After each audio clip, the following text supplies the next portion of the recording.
वो आ गया, वो आ गया। मूंगफली बेचने वाली का बेटा वो आ गया।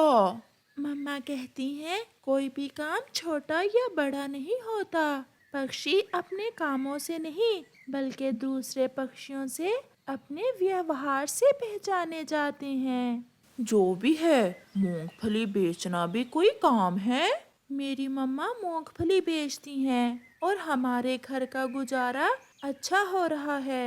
हम मेहनत करते हैं। मेरी मम्मा आपकी मम्मा की तरह दूसरे पक्षियों के घरों से चोरियां नहीं करती। ये सुनकर जग्गू चुप हो जाता है। मेहनत और ईमानदारी से काम करने में कोई शर्म नहीं। मैंने अपनी मम्मा से यही सीखा है। चिड़िया का बेटा कुकू जब भी बाहर जाता तो ऐसी कुछ बातें उसे अक्सर सुनने को मिलती।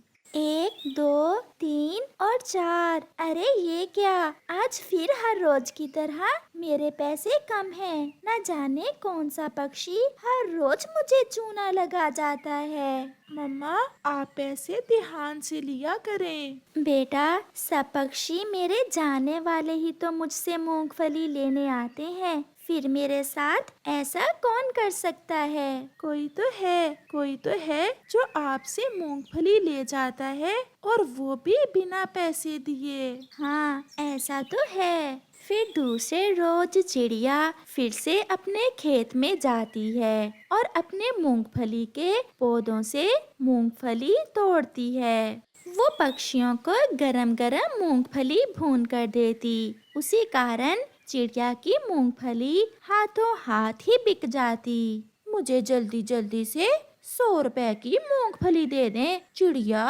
मुझे कहीं जाना है। इतनी भी क्या जल्दी है गोरी बहन, ये ले, मैंने थोड़ी सी ज्यादा ही डाल दी है। गोरी कौवी मूंगफली ले लेती है और फिर रोज की तरह चिड़िया को बातों में लगाती है। चिड़िया, छुट्टियां कब खत्म हो रही हैं सर्दियों की? कुकू बता रहा था कि 1-2 दिन में स्कूल खुल जाएंगे। ठंड भी बहुत है। मैं तो जग्गू को ठंड के दिनों में स्कूल नहीं भेजूंगी। कबूतर भी उड़ता हुआ आता है।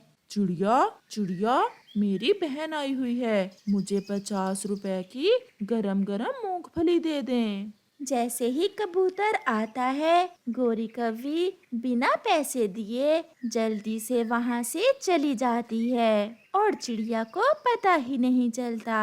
फिर तो मैं आपको मोटी वाली मूंगफली देती हूँ। आपकी बहन मूंगफली खाकर खुश हो जाएगी।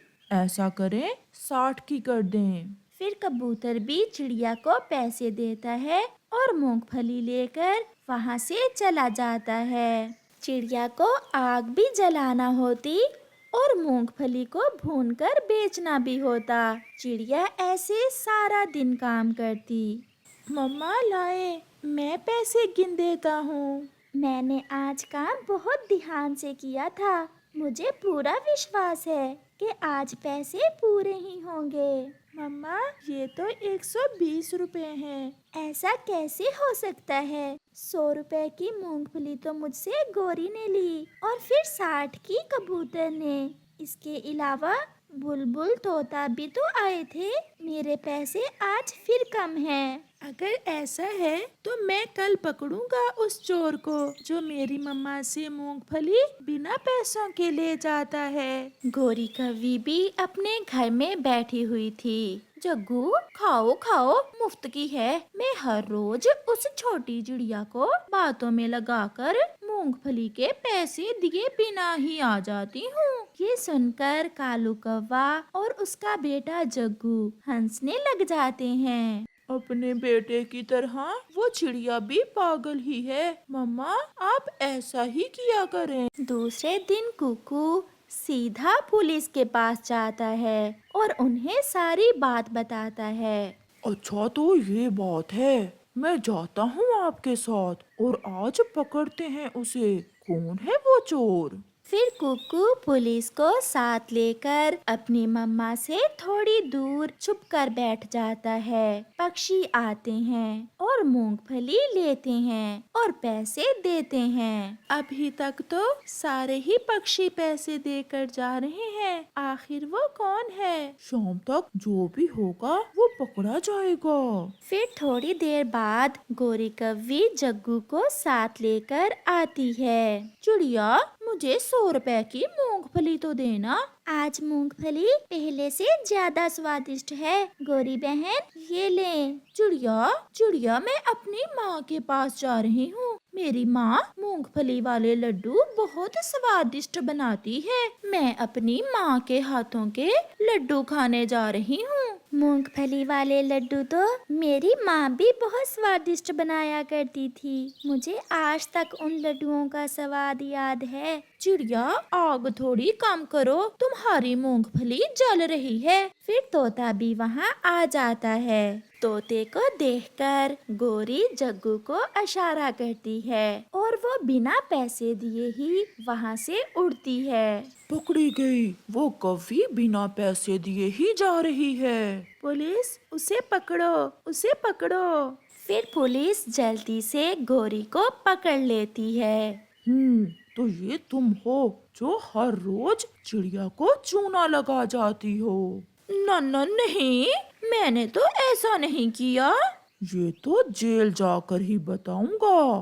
फिर पुलिस गोरी को जेल ले जाती है और जग्गू वहाँ से घर भाग जाता है। मम्मा, मैं ना कहता था, कोई तो है जो आपको बिना पैसे दिए ही मूंगफली ले जाता है। तो ये गोरी कव्वी थी। अब पता चलेगा इसे, जेल की हवा खाकर सीधी हो जाएगी। ऐसे गोरी कव्वी को चोरी की सजा मिलती है। देखा प्यारे दोस्तों, चोर कितना भी होशियार हो, एक ना एक दिन तो पकड़ा ही जाता है। जग्गू कव्वे के माता पिता चोरियां करते थे। वो एक नंबर के चोर थे। जग्गू अभी छोटा था। वो अपने माँ बाप को चोरियां करते तो देखता, मगर अभी तक वो चोर नहीं बना था। जग्गू मेरे बेटे, घर में ही रहना, हम पहाड़ों की तरफ जा रहे हैं। आज रात हमें बड़ा हाथ मारना है। मम्मा, वहाँ किस पक्षी के घर में चोरी करनी है? मैं बताता हूँ जग्गू, आज हम उल्लुओं के घर जा रहे हैं। सुना है उन्होंने अपने घर में बड़ा माल जमा कर रखा है। फिर कालू और गोरी उल्लुओं के घर चोरी करने चले जाते हैं। रात अंधेरी थी। वो बहुत तेजी से उड़ते हुए उल्लुओं के घर पहुँच जाते हैं। उल्लू और उसकी पत्नी सोए हुए थे। कालू कौवा आहिस्ता से उनका संदूक खोलता है। गोरी को पता ही नहीं चलता कि कब एक गिलास नीचे गिर जाता है। उल्लू और उसकी पत्नी शोर सुनकर जाग जाते हैं। चोर चोर, हमारे घर में चोर घुस आए। गोरी भाग भाग गोरी। कौवे वहाँ से भागते हैं, मगर उल्लू उन्हें घेर लेते हैं और मार मार कर उन्हें जान से ही मार देते हैं। ऐसे जग्गू कौवे के चोर माँ बाप वही मर जाते हैं। जग्गू बेटा, मैंने कई बार आपके माता पिता को चोरियां करने से मना किया था, वही हुआ जिसका डर था। अंकल मिठू, क्या हुआ? क्या मेरे मम्मा पापा पकड़े गए हैं? बेटा, उल्लुओं ने उन्हें मार दिया है। ये सुनकर जग्गू रोने लग जाता है। कुछ दिन जग्गू अपने घर में ही रहता है। वो सोचता है कि वो कोई और काम करेगा, वो चोरियां नहीं करेगा। फिर जब भूख उसे सताती है तो एक रात जग्गू कौवा अंधेरे में अपने घर से निकलता है। वो दूसरे जंगल में चोरी करने की नीयत से जाता है। वो घने जंगल में एक घर देखता है जहाँ से रोशनी आ रही थी। जग्गू कौवा सीधा उस घर के पास जाता है। वो छुपकर आवाज सुनता है। मुझे लगा बाहर कोई है। जाओ और आप बाहर देखो।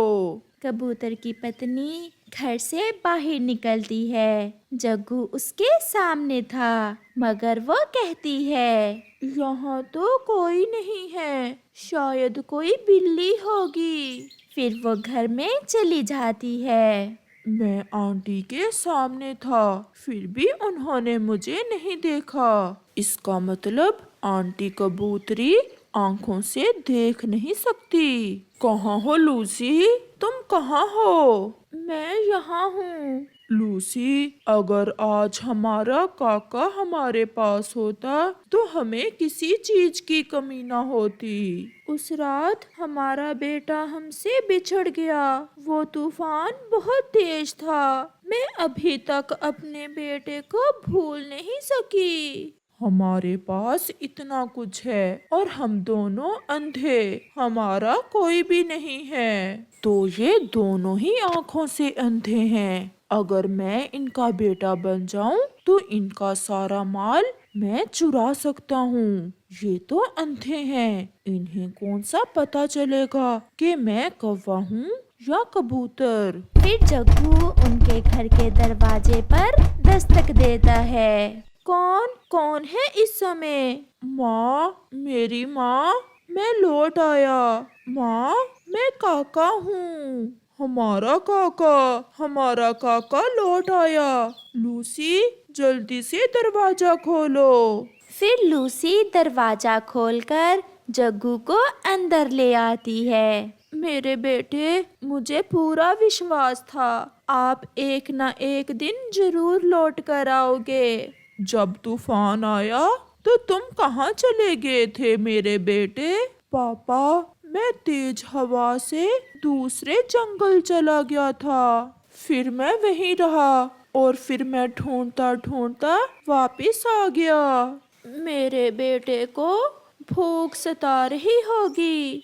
ये लो बेटा, भोजन खाओ और अब कभी घर से बाहर ना जाना। बेटा, तुम ही हमारी रोशनी हो, हमारी जिंदगी तुम ही से तो है। जग्गू कौवा भोजन खा लेता है और लूसी कबूतरी जग्गू को अपने साथ लटा लेती है और वो सब सो जाते हैं। जग्गू, मेरे बेटे, मैंने सारी जिंदगी चोरियां की, हमेशा बुरे काम किए और हम इसी काम में मर गए। मेरे बेटे, मुझे माफ करना, मैं तुम्हें कोई अच्छा काम नहीं सिखा सकी। मगर बेटे, आप एक अच्छे पक्षी बनना, जैसे हम मरे।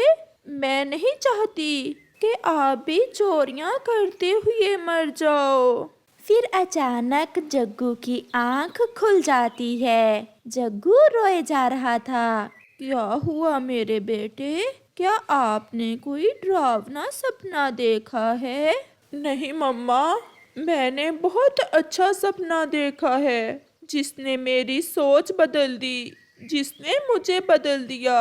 मम्मा, मैं आपके पास ही रहूंगा, मैं कभी आपको छोड़कर नहीं जाऊंगा। फिर जग्गू कौवा जो चोरी करने के लिए उस घर में आया था, हमेशा हमेशा के लिए वहीं रहता है और कबूतर और कबूतरी को सारी बात बता देता है।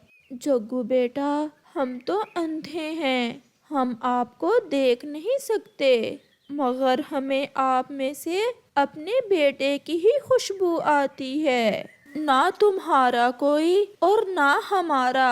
आप कभी हमें छोड़कर ना जाना। मम्मा, आप मुझे जग्गू नहीं बल्कि काका ही कहेंगी। फिर वो सब हंसने लग जाते हैं और खुशी खुशी जीवन गुजारते हैं।